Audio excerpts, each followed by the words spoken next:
મહત્વપૂર્ણ સમાચાર દિલ્હીના મહિપાલપુર પાસે વિસ્ફોટનો અવાજ સંભળાયો હોવાની વિગતો છે। રેડિસન હોટેલ પાસે આ વિસ્ફોટનો અવાજ સંભળાયો છે। હાલમાં ફાયર વિભાગની 3 ગાડીઓ ઘટનાસ્થળે પહોંચી ગઈ છે। મહિપાલપુરમાં ઘટનાસ્થળે પહોંચી છે પોલીસની પણ ટીમ। પોલીસ તપાસમાં હજુ સુધી કશું સામે નથી આવી શક્યું।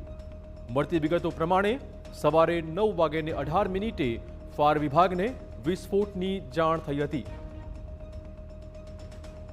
વધુ बात करवा जोड़ा है हमारा संवाददाता जीत क्या है और अपडेट।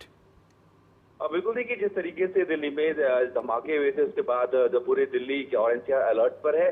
ऐसे में खबर ये मिली कि जो दिल्ली का महिपालपुर इलाका है वहां पर रेडिसन होटल के पास कुछ ब्लास्ट जैसी आवाज आई है, धमाके की आवाज आई है जी। और जब से जांच की गई तो पता लगा कि वो धमाका दरअसल किस बात को लेकर के था। एक डीटीसी बस थी, उसका टायर फटा था और अभी चीजें जो है सामान्य हैं। बस का ड्राइवर में मौजूद है, तो पुलिस की तरफ से कहा गया है कि कुछ भी ऐसा सस्पिशियस नहीं है जिसको लेकर के डर या भय का माहौल बने।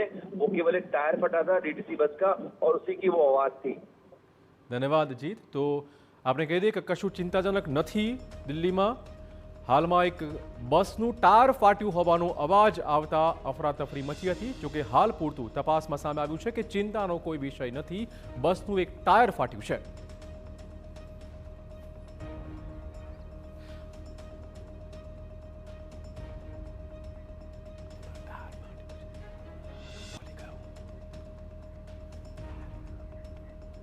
તો આપણે કહી દઈએ કે દિલ્હીમાં બસનું એક ટાયર ફાટ્યું છે।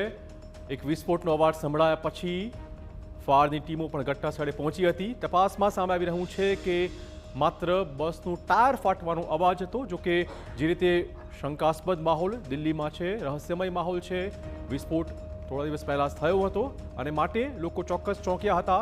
પ્રાથમિક તપાસમાં મોટો ખુલાસો સામે આવ્યો કે બસનું એક ટાયર ફાટવાના કારણે જ આ વિસ્ફોટનો અવાજ સંભળાયો હતો।